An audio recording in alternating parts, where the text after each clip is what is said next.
చెప్పాలా కనుక నా కోడలు దిగిపోతున్నది, శివరాత్రికి పోతున్నది. ఇది నక్కలందరూ ఏమో సంక్రాంతికి వచ్చి కోళ్ళు మేకలు మంచిగా పొతం పెట్టి పోతే ఇది ఇక బూజు తులిపి కడపెండ పెట్టుకుని పోతా అని అవ్వగారింటికి పోతున్నది. అది నన్ను అడుగుతుందా పోన్నా అత్తమ్మ అని. అంత దాని రాజ్యమైనా కొడుకు రాజ్యమైనా ఆ పోయేటప్పుడు ఇట్లా బాగా పట్టుకొని వెళ్తే అప్పుడు తెలుస్తుంది ఇక అవ్వగారింటికి పోతున్నా అని. ఆయన మోలు అప్పుడు చెప్తుంది ఇక అత్తమ్మ పోయేస్తా అంటది.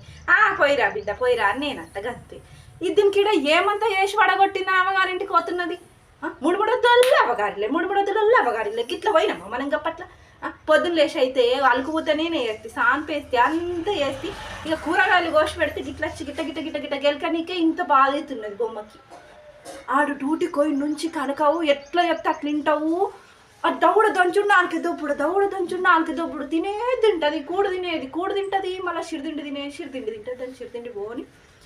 ఇక అది సిగ్నల్ ఉండవు కదా మొగుడితోని అన్న అవ్వగారితో నన్న ఫోన్ మాట్లాడనీకి బయటకు వెళ్తుంది అంటే ఇక మూడు వచ్చే టైంకి బయటకు వెళ్తుంది. అర్రనే అర్రా అదే అది చెప్పుకుంటే అంత ఇజ్జత్ ఖరాబు కడుపు ఇప్పుకుంటే కాళ్ళ మీద పడ్డది అన్నట్టున్నది నా బతుకు.